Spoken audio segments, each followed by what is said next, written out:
মহাদেব সাহার লেখা মন ভালো নেই। বিষাদ ছুঁয়েছে আজ, মন ভালো নেই, মন ভালো নেই। ফাঁকা রাস্তা, শূন্য বারান্দা, সারাদিন ডাকি সারা নেই। একবার ফিরেও চায় না কেউ, পথ ভুল করে চলে যায়, এদিকে আসে না। আমি কি সহস্র সহস্র বর্ষ এভাবে তাকিয়ে থাকবো শূন্যতার দিকে?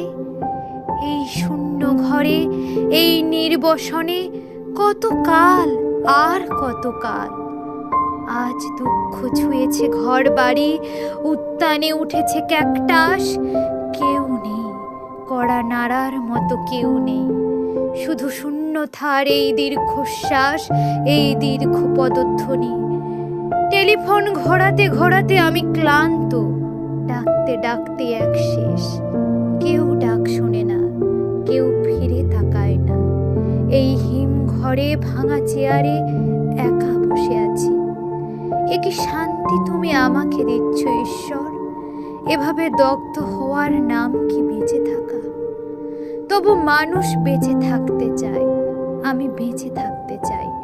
আমি ভালোবাসতে চাই, পাগলের মতো ভালোবাসতে চাই। এই কি আমার অপরাধ?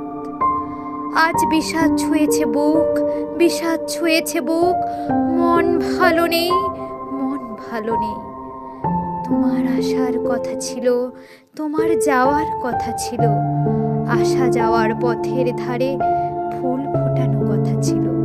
সেসব কিছুই হলো না, কিছুই হলো না। আমার ভেতরে শুধু 1 কোটি বছর ধরে অশ্রুপাত, শুধু হাহাকার, শুধু শূন্যতা, শূন্যতা। তোমার শূন্য পথের দিকে তাকাতে তাকাতে 2 চোখ অন্ধ হয়ে গেল। সব নদী পথ বন্ধ হলো, তোমার সময় হলো না। আজ সারাদিন বিষাদ পর্ব, সারাদিন তুষারপাত।